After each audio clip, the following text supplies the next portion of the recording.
हमारा देश दुनिया के किसी भी संकट से निपट सकता है, लेकिन अगर ये देश पिछले 70 साल से अगर किसी संकट से निपट नहीं पाया है, तो वो केवल एक ही संकट है, वो है गांधी नेहरू का संकट और गांधीवाद। इस देश का सबसे बड़ा नुकसान 1947 से लेकर आज तक केवल गांधीवाद ने किया है, और वो आज गांधीवाद सर्वदलीय बैठक में सोनिया गांधी, जो कि इटली की रहने वाली हैं और भारत में आकर के गांधी बन गई हैं, और उनको उनका दर्द छलका और चाइना के साथ खड़ी दिखाई दी। जैसे लग रहा था कि चाइना की जासूसी कर रही थी, कि उनको जो रिपोर्ट मिली थी कि हम लोग इस समय एंटर किए थे, उस रिपोर्ट से मैच करता है कि नहीं करता है, इसलिए वो एक एक डाटा पूछ रही थी सरकार से कि किस घंटे मिनट पे एंट्री हुई थी चाइनीज की। क्योंकि इन्हें तो पहले से ही पता रहा होगा, क्योंकि इनके सुपुत्र जो हैं वो पहले ही कई राजदूत से मिलने जाते रहते हैं। तो भारत की सरकार क्या कर रही है और क्या एक्शन लेने वाली है और चाइना कब आ रहा है, तो उसकी मैचिंग देखते हैं कि ये खुफिया किस तरह से काम करते हैं। लेकिन ये लिगेसी किस तरह से भारत का नुकसान कर रही है, उसकी चर्चा करनी पड़ेगी। तो देश अपनी तरीके से लड़ेगा, सरकार अपनी तरीके से लड़ रही है, सेना भारत का सर झुकने नहीं देंगी, उस पर हमें चर्चा करने की जरूरत नहीं है। चर्चा करने की जरूरत ये है कि भारत की सबसे बड़ी कमजोरी आज की तारीख में क्या है। भारत की कमजोरी आज की तारीख में सबसे बड़ी गद्दारों की फौज पाली हुई है भारत ने, और गांधीवाद ने इतने गद्दार पैदा किए हैं देश में कि इन गद्दारों से ही हम निपट नहीं पा रहे हैं। और एक तरफ हम कहते हैं कि गांधी जी बहुत महान थे, 1947 का बंटवारा गांधी जी की जिम्मेदारी थी। गांधी जी ने ही कहा था कि ये देश मेरी लाश पर बटेगा, लेकिन गांधी जी जिंदा थे, भारत बट चुका था। और गांधी महान थे तो जवाहर कैसे बेईमान थे? क्योंकि गांधी ने ही जवाहर को बैठाया था। तो अगर गांधी महान थे तो जवाहर भी महान थे। अगर गांधी ने कोई गलती नहीं की तो जवाहर ने गलती कैसे की? गांधी की तो सबसे बड़ी गलती यही है कि उन्होंने देश की बागडोर एक डफर प्राइम मिनिस्टर और डफर आदमी के हाथ में रखी और उसको आजीवन प्राइम मिनिस्टर बनाया।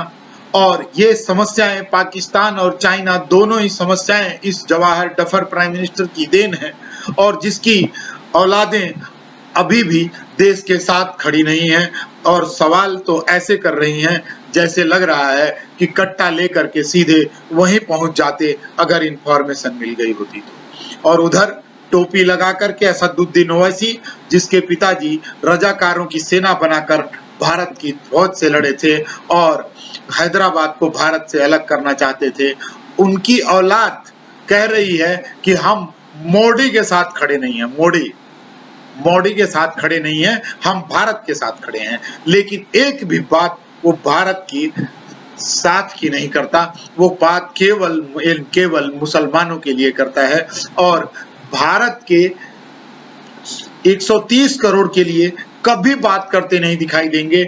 और वो केवल उनका बस चले तो वो मुसलमानों की एक फौज खड़ी कर लें, जो कि वो ऑलरेडी कर चुके हैं और कर रहे हैं।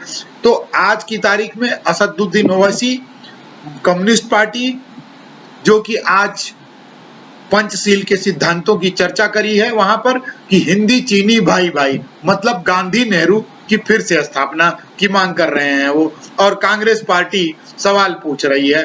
बाकी पार्टियां देश के साथ खड़ी हैं, चाहे वो अंदर कितनी भी लड़ाई करती हैं, जो कि भारत की यही परंपरा दिखनी चाहिए थी। अगर ये दोनों पार्टियां भी भारत के साथ खड़ी होती तो आज चाइना को भारत की ताकत दिखाई दे गई होती। लेकिन चाइना को ये दिख गया है और इन्होंने इशारे से बता दिया है कि हम लोग जो हैं तुम्हारे एजेंट की तरह काम करेंगे।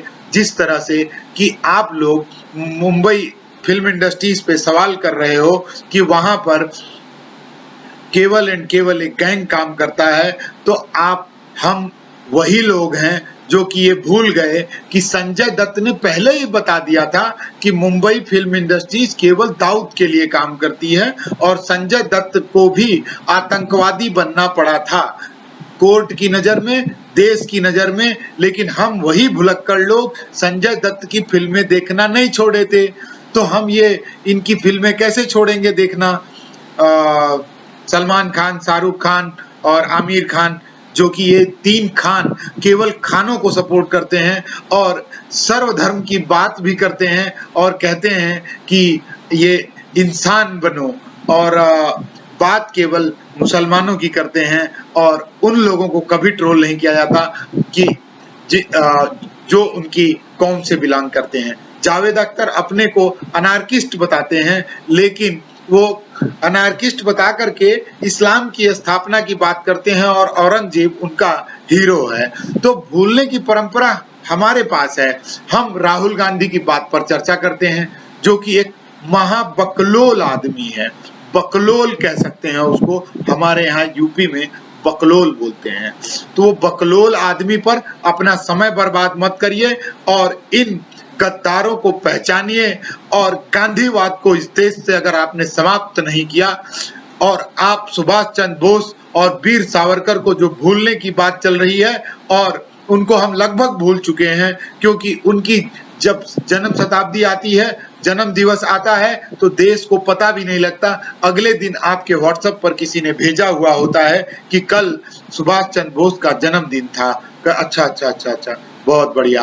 और गांधी जी का, जिन्होंने कि नेहरू की स्थापना की थी और नेहरू को भारत का प्रधानमंत्री बनाकर भारत की सबसे बड़ी और पहली गलती करी थी उन्होंने, उस गांधी जी की पूजा हर घर में होती है और हर किताब में पढ़ाए जाते हैं।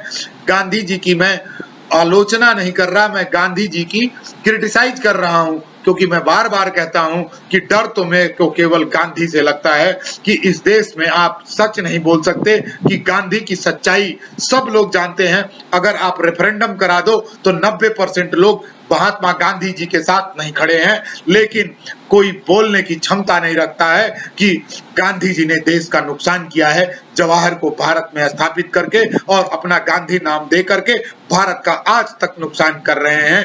तो इस गांधीवाद को इस देश से मिटाने का काम करना पड़ेगा, सावरकरवाद को फैलाना पड़ेगा, तब जाकर के इस देश को आप अखंडित रख पाएंगे और देश की एकता और अखंडता मजबूत कर पाएंगे और सनातन की स्थापना कर पाएंगे। इस्लाम की कट्टरता से आप निपट पाएंगे।